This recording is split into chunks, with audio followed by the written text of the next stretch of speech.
Congratulations on the film, Mr. Timothy. Oh, thank you. I love, love, love, love, love. Oh, brilliant. That's a good start. Yeah. How? What got you interested in making the film? Well, as when the script arrived, I read it, like I always do with anything. I base everything on the script. I could see it was associated with very, very, classy people. I was absolutely fascinated by the script and the thought of this challenging man to try and embody this challenging, controversial figure. Right. David, did you meet the real David Irving? No, I didn't. No. Wow. No, he wasn't. I don't think he was top of the agenda of being approached as to whether he would accept it or not. But I wanted to play what I saw before me. Right, right. When we first saw you in the movie, you're almost like half lit and half kind of like foreboding almost. Yeah.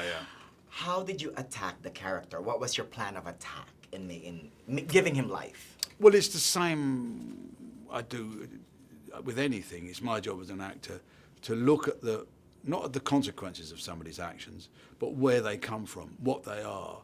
Look at it, completely empathise, not sympathise with what they are. Work out what you don't know, what you can't find out about what motivates them. You have to use your imagination. It's your job to make a connection between you and that character. It doesn't matter whether the character's popular, unpopular, controversial, toxic or not. Your job, simply as an actor, is to make a connection to embody that person, not by the consequences of their actions, but how they come from the center of it. And that's why, and here's why I think your performance is great. It's because we actually kind of sort of feel sorry for you. Well, that's interesting. Well, I think it's very important that people who are, controversial figures who might be regarded as monstrous, that you play their human side, because it's a cop-out to say that people are monstrous. They're human beings, good or bad, and that's your job to do that. It doesn't mean you have to, shun or try to make them sympathetic. I think we're all human beings, and some people say things that hurt other people, but we're all human, and it's your job to find the humanity in everything you do. Tell us the courtroom scene. You look so lonely in there. Yeah.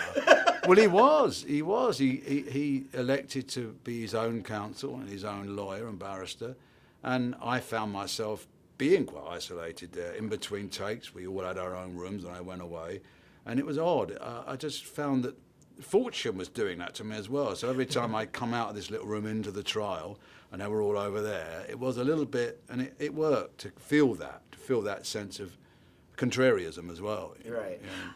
At the heart of the film is it's a captivating tale, but at its heart is how one man, how a lie, really, how people can easily buy into the lies, right? I mean, just say enough, say enough catchphrases, no holes, no holocaust, people will believe it. Well, it's interesting, isn't it? Because, again, it is a very interesting thing, because you have to, but your job to play that person is to, play it, for good or bad, what they think is the truth. And people often do go with their own truths, and they don't go with everybody else's. And that's an interesting thing, Right. It is, how much is that is or not, their truth, or how much is it manipulation? I think the film, not me, it doesn't have to explain it. The film is an exercise in explaining that, because the film doesn't explain David Irving's psychology. It looks at the consequences of what he's done. Right. My job is to play him from the center, not its consequences. Right, from the heart. Yeah. There you go. All right. Thank you so much, Nice sir. to meet you. Nice to meet you. No one is going to stop you leaving. There you go. Yeah, right.